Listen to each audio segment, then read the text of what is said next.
Hello and welcome to Rose Talks, a podcast brought to you by The Rose Company and hosted by Jose Canseco.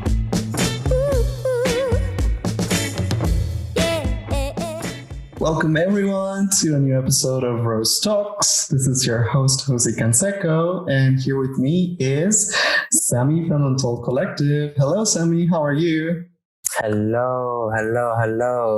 Thank you for having me here. Yeah. No, it's really nice having you here. And today we're going to be talking about Latinx culture in theater. So I hope you stay tuned to this little chat. Okay, why don't we start? I'm going to ask you first to tell us a bit more about yourself.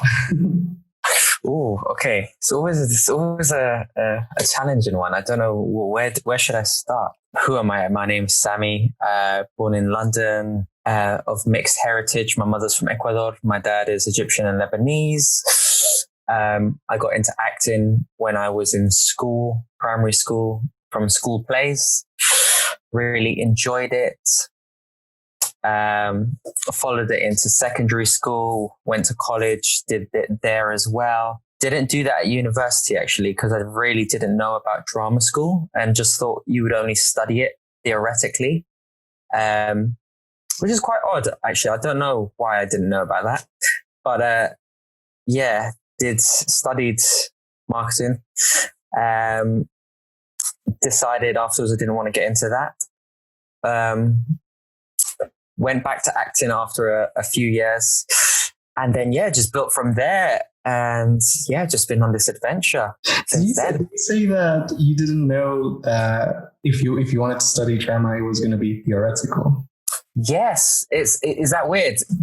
To be honest, I just thought I didn't even look at university to study drama because I thought, it's probably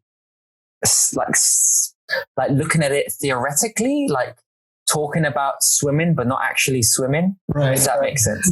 Well, I think something very similar happened to me because when I came to the UK, because I didn't come straight to London, but when I came to the UK, I wanted to study acting. And I thought that by going to university, it was gonna be more performative and less theoretical, and it was not. It was all theory. It was so academic. It was essays all the time. Yes. Okay. I mean, you've basically proved the point. I guess that's what I didn't want to do. Yeah. Well, lucky because, it's got its good sides as well, but yes. But what you want to do is act, right? That's exactly what I want to do. I'm sure, look, I would have definitely learned a lot more about theatre, the history of theatre and different practitioners and all of that, which would enrich my knowledge of theatre. So I'm not knocking it, but it's not what my main intention was, as I wanted to focus on practice and acting. Yeah. Well, lucky you, because you actually made it. No, but I mean, you can teach me now. We can share our knowledge and teach each other. I think that's where what's really great about the different paths that we all take is that you're going to know something about about something I don't know. I might know something that you haven't come across, and then this is where we can share with each other. This is great thinking, actually. Yeah. I mean, we both saw different things, studied different things, and I think this is where we combine everything. We collaborate, and then we create something amazing. Yeah. So how do you get involved in LAIPA? Why don't you explain to our listeners here what LAIPA is? Oh, LAIPA. So LAIPA is a collective of Latin American people in the performing arts, which that's what it stands for, Latin Americans in performing arts. But this also includes artists, musicians, to circus. So it's not just the performing arts per se, it's a lot of creatives, which is a beautiful thing. This started now, oh goodness, I think LAIPA's been around for 2 years almost. No, a year it's celebrated. It just feels a longer time actually, because I just got so much love for it.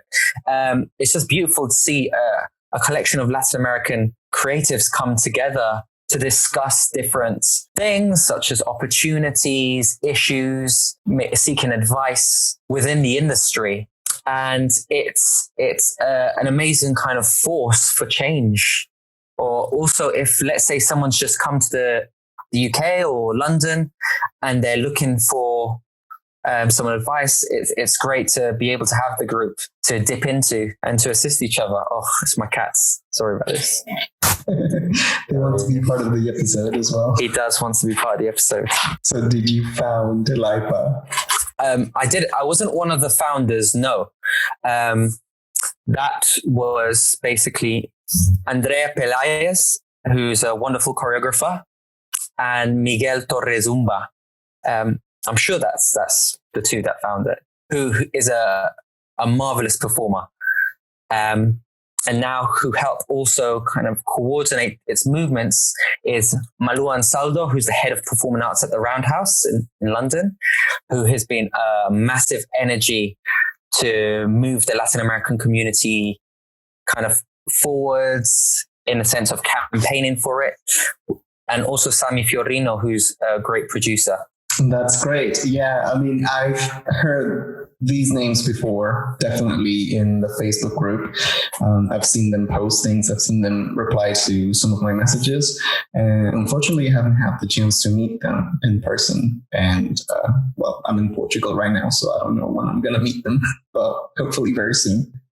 Hopefully very soon. I mean, if it wasn't for COVID, I would try, because I like face-to-face. I mean, I'm sure everyone does, but I do really appreciate personal kind of contact, like in person, which is obviously not what we want to be doing right now in big groups. But I would love to organize a kind of LAIPA party or get together, because that's how I feel we can really all connect and truly understand each other.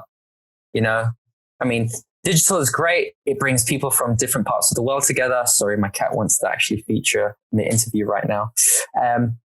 But there's nothing like really sitting down with someone and having a drink and just discussing life. Definitely. I do remember all these get-togethers with the Latinos, and they were amazing, and we would play very good music. It's always. So now why don't we move to Untold Collectiv? So tell us a bit more about your company. Untold Collectiv. Well, so I was one of the co-founders for that. That started after a get-together, literally after Casa Latin American Theatre Festival 2017, which I volunteered at. And there was a whole large amount of volunteers, and it was such a beautiful festival. I took care of a really one of the best performances of Shakespeare I've ever seen, of Macbeth, by a Mexican theatre company, and they were amazing. And it was all three of us, after the kind of end of festival dinner, three of us decided to get together and say we were going to start a kind of play reading group. And I don't know, I'm always excited just to be involved with something or to create something or bring people together. That's kind of my thing. So I just said, yes, let's just do it. I was fortunate to have a space in central London. And so I already knew that I had access to this and could build something. And then at one point I just thought, I mean, a play reading group is great. We can always, hone our skills, keep on reading and develop.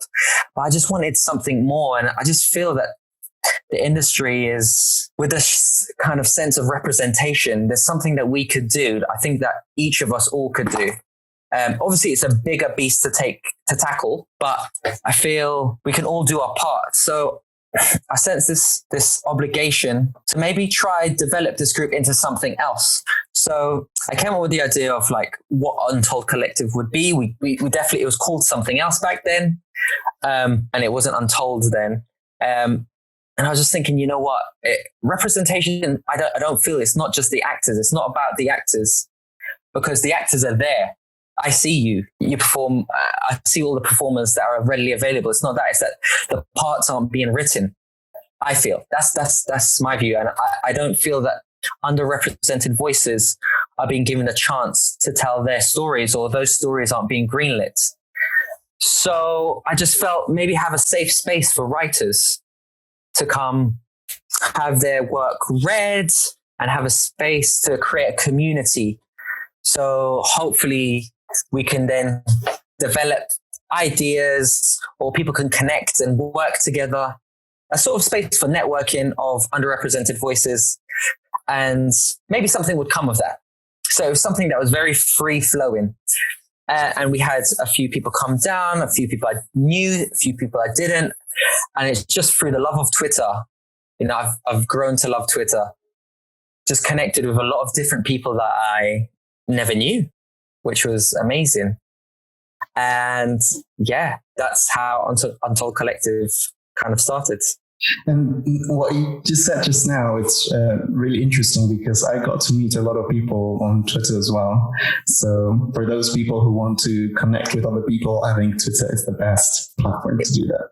Definitely. So I did not appreciate before, but I guess I didn't need a need for it. But it's really amazing. It's just, yes, it's wonderful to be able to connect with people across the world. And like when we've done call outs, we've had different Latin American people from the UK, not based in London, which is amazing because we wouldn't have met otherwise. So, yeah, and we've had writers from the States send their work, which one of the performances for Latin Scratch, they flew over and was there for their piece of writing being performed, which was amazing.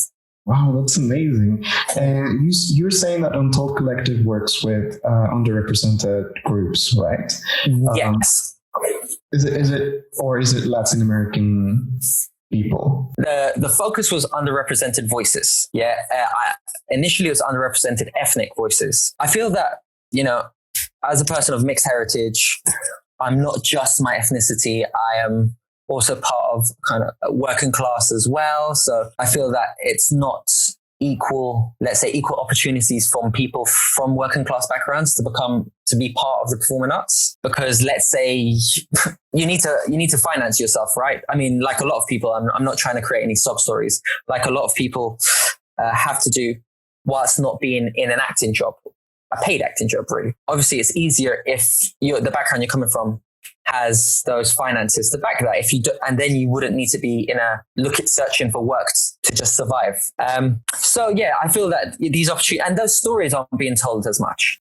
But what came from Untold Collectiv is these projects, Latin Scratch, which came through Untold Collectiv when basically Daniela Cristo came to one of our meetings and shared her work, also came to read. I also met her through Casa, I believe. And yeah, I kind of had an idea. She had an idea. I've been itching to do something. We came together, had a meeting outside of one of the sessions, and it's almost like sparks flew. Like we were just like, yes, like we were just, all these ideas were coming together and we were like, yes, like we've got this vision, and it just worked. It's kind of symbiotically came together and started this idea. And yeah, that ended up being Latin Scratch. So the idea of Latin Scratch, let me explain. The idea of Latin Scratch is to be able to provide a space for Latin American stories, which would be ideally Latin American writers. It doesn't necessarily have to have Latin American actors within it, but it'd be good to showcase that as well. So if you wanted to find out where Latin American people are performing, boom, that would be Latin Scratch.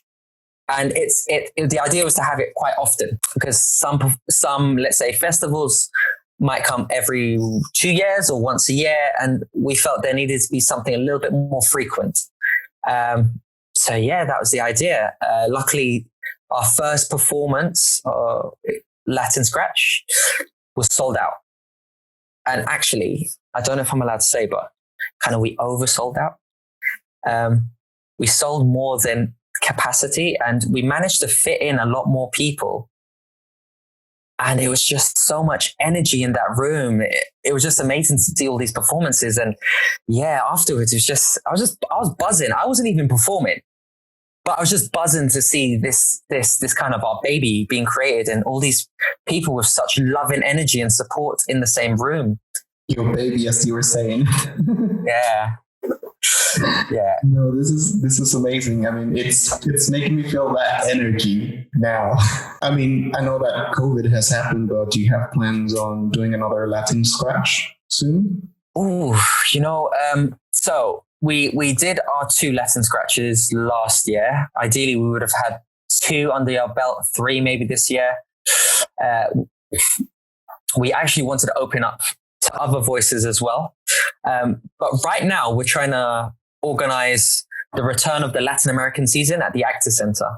So we basically curated a season of Latin American theater in conjunction with the Actor Center for their John Thor initiative that started January 22nd, which sounds like so long ago now, which you were part of with your show. Yeah, I was part. I was doing sound and I was producing with Fernando and Maria. Look at that. Yeah, amazing. So that was another kind of amazing feeling to be able to bring this season kind of to central London of Latin American stories and performers. And that was beautiful. We supposedly brought the most shows that they've had in that season. It was 23 initially. And I was just trying to get as many shows as possible in there to give as many. I know I say the word opportunities, but I just want to give I need these voices to be heard. So this is what I wanted to do, which we did. We had about 14 shows from January till, I believe our last one was March sometime. The season was meant to end in April, on April 9th, but COVID happened. The last show was 2 Men in a Corner. That was written by Santiago del Fosco, which I performed in. And yeah, we're just seeing any other thing or opportunity we can to give to Latin American voices. I mean, I've got ideas everywhere all the time. I've been seeing this flood of different performances online. Also the virtual variety fest that you guys set up, which is amazing. I'm in awe of, and it's like, I'm always in awe of your company. So I say thank you for providing those. Thank you to you, because you are an inspiration. No, I wouldn't say inspiration.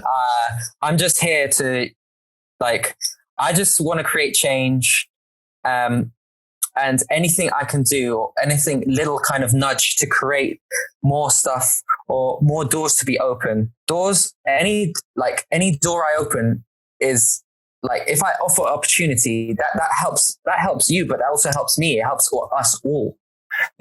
If you win, I win, we all win. That's the way I think of it now. It's crazy because I initially didn't think about creating any events or shows initially. I just want to be an actor. That was my whole idea. Just an actor. Don't want to try doing anything else. No, if I direct or produce, that's taken away from this. But it's funny when you said when you spoke about being sound designer and producer. I didn't know that this was such a thing, but I was speaking to another company the other day and how some people think being a director / or being an actor / something else, they might hold it back. They might be embarrassed of it. I thought that's so weird because right now that's what I've kind of become, an actor / producer, not normal producer per se, but that's what we're calling it now. And I'm just finding this journey exciting because I'm discovering new things, and it's not something I ever thought about before, but I'm now interested in directing. I would like to direct something in future.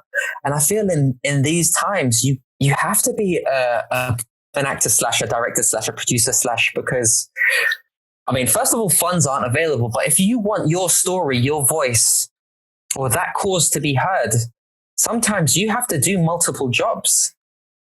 So I'm really enjoying this kind of actor / producer, actor / marketing manager experience. And I really just want to learn more about those parts, but also learn how I can skill up in other roles. As I said, I would love to direct.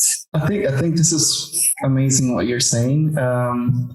Yeah, a lot of people start by just focusing on something, and then, well, my mom always tells me that as time passes by, you learn new things, you live new experiences, and you meet new people, and with that comes new knowledge, and your ideas start changing. That's how you start doing something else. But that's because of the people that you've met throughout your career and in your life. Yeah, I mean, I've still got a very young career. Yeah. I would say, I'm not finished yet. It's only, I would say, just beginning. This is a long-term thing. This isn't, as they always said, it's a marathon, not a sprint. So I'm looking to discover more and seeing how I can create change, and in one way or another, and yeah, just finding out more about the industry, finding out more about myself. Yeah, loving it. Yeah, so would you say that Latin American art and culture in Britain is growing more and more compared to a couple of years? I would definitely say yes. I mean, I have to say that this year there were so many shows that were going on. It was crazy. I was in awe because so we had our Latin American season, which was great, which still hasn't finished, 23 shows. There were a couple of shows at the Vaults in January, February, March. Some didn't go on because of COVID. And I was just in awe. I was like, oh my gosh, these shows are going on. Miguel Torrezumba was supposed to have his show at the Roundhouse, which everybody needs to go watch. What else was on? There was one on at the Blue Elephant. There was 65% Show Guerrillera, which was an R&D on at the Bush Theatre, which I'm so excited to watch. Daniela was also in that as one of the guerrilleras. I mean, that was before COVID. There was probably a lot more shows. I'm just forgetting. Popele basically had theirs on at the Vault that got really good, great reviews. I didn't know about that last one, and it got really nice reviews. Really, really like great reviews. Tamsin is I'm in awe of Tamsin when she performs. Such a strong aura when she's on stage. So I'm unfortunately missed out because, let's say, it was just a busy period, and there were so many shows I wanted to go watch. I would have had to take out a loan to see all of them because there's just so many. But yeah, the Royal Court was meant to have 2 shows that were by Latin American writers, I believe. I don't know if both of them went on. Like, this year was going to be amazing, and it still is. It still can be.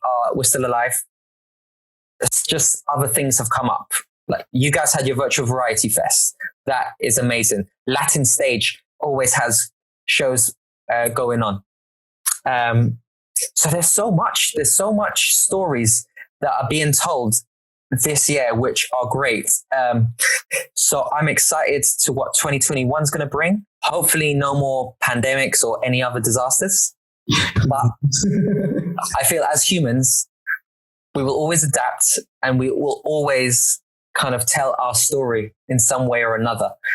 But right now, this new normal is that we've discovered to be able to tell our story via Zoom, via any digital format, which is great. I mean, it's just a new experience. I've just been watching and been trying to understand but it's also been a great time for, I think, for people to kind of reassess or reevaluate maybe what they do and where they want to go or plan possibly. I was actually going to ask you, how do you see Latinx representation in London? Just because I'm thinking that a few years ago, it just happened to me that I wouldn't see many Latin American shows. But as you mentioned it, this year and probably last year, we've seen so many new creatives just going out to present their work or develop new shows. from a Latino perspective or with Latino stories. Like the Latin American representation is growing. I still feel like we're very small in England and Britain. I don't know what you think.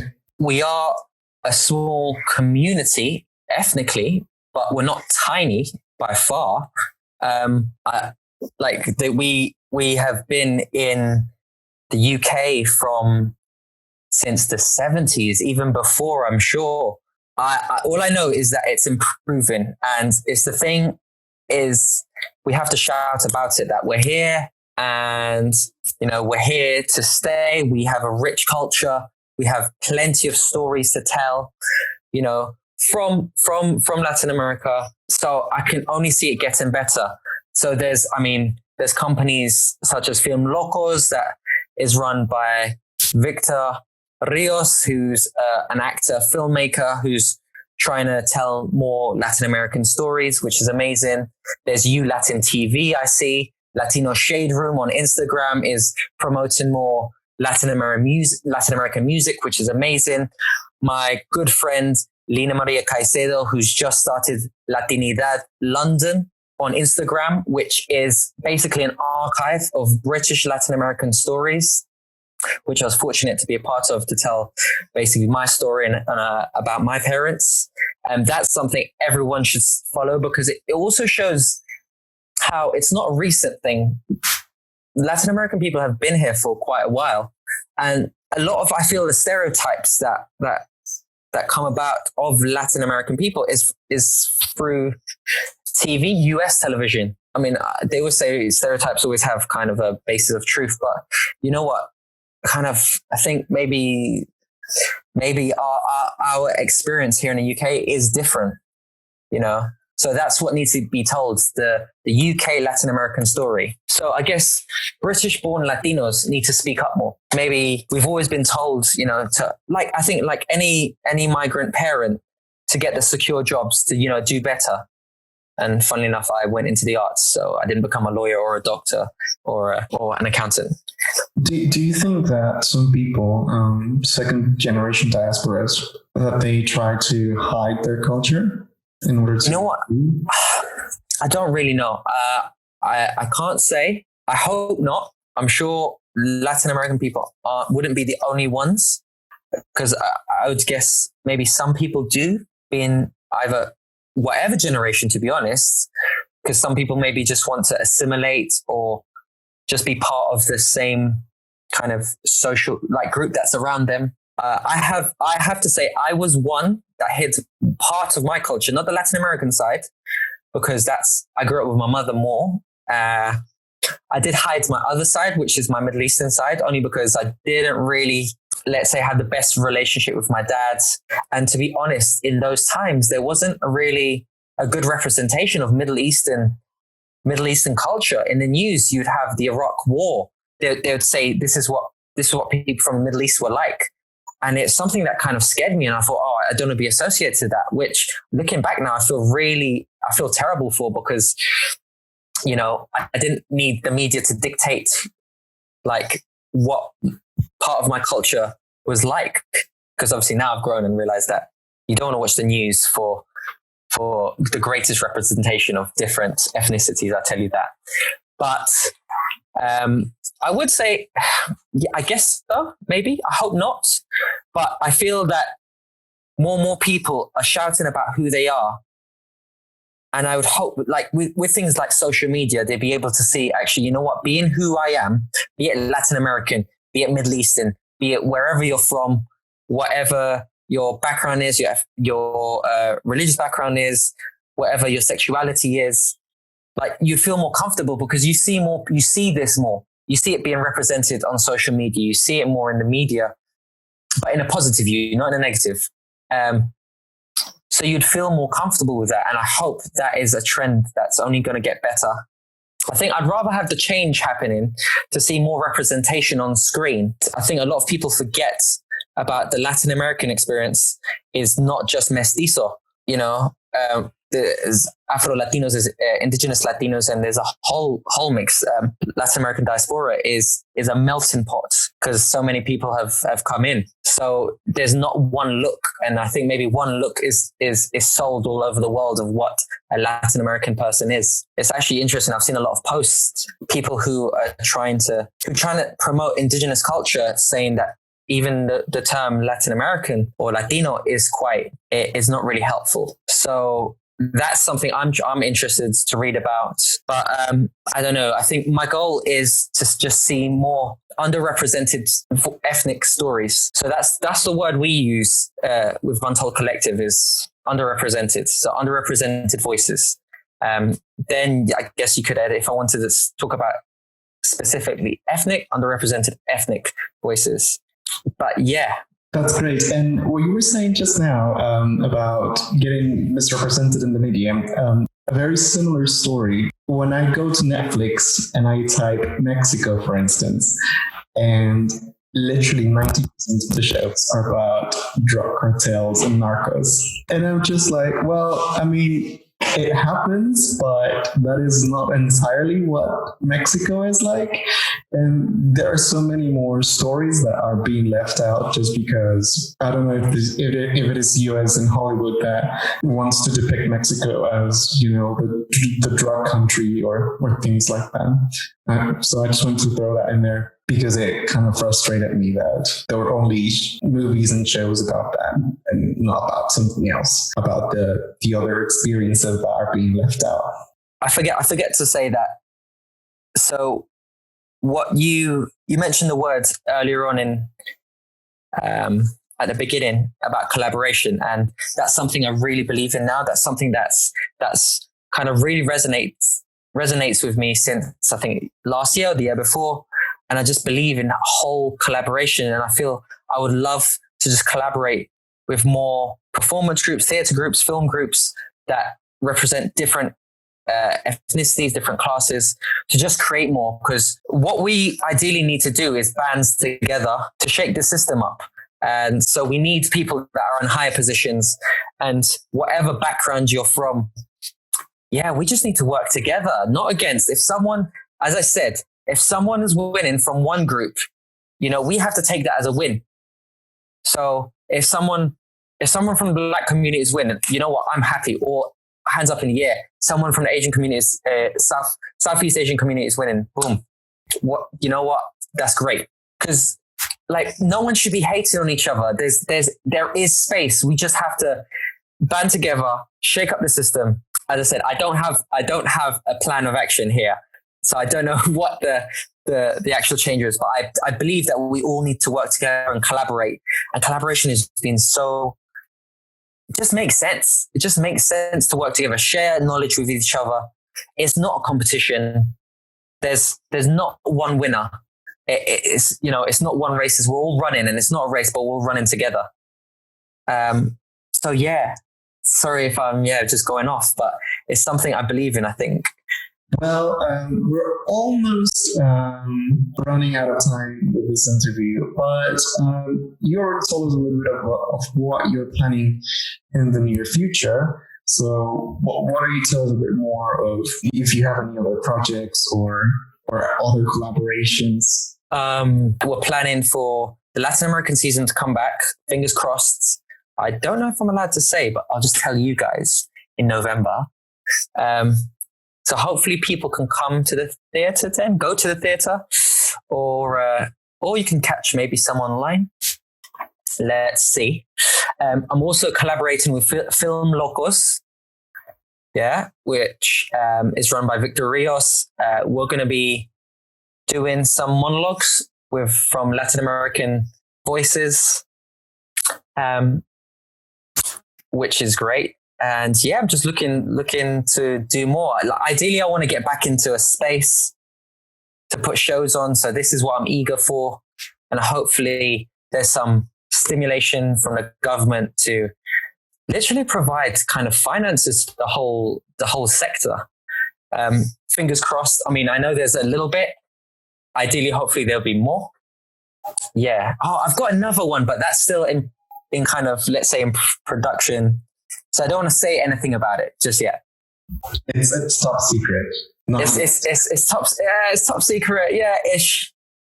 But yeah, let's say due to like recent events over the summer, us within the group, just really kind of like, yeah, you know what, we need to speak more about it. I mean, we're not only the only group that would, but we just want to add our piece. I know that's quite vague. No, that's great. I mean, and it's amazing that you're still doing, that you're still developing projects, and that you're inviting these people to keep collaborating, to keep creating, which is important, which is what you want, what we want, and for the benefit of everybody. Thank you so much, Sammy. I wish I had more time because this has been a really lovely chat. And thank you so much for accepting my invitation and for joining us here in the studio. But I don't know if you want to share your social media blogs and your company social media blogs. Yeah, I definitely do.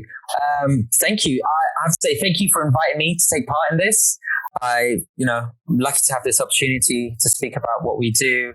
As I said, I'm still young in this, still learning. So still trying to keep an open mind, still trying to listen. I still want to learn more. I look forward to collaborating with more companies in future, more people. Would love to work with you guys.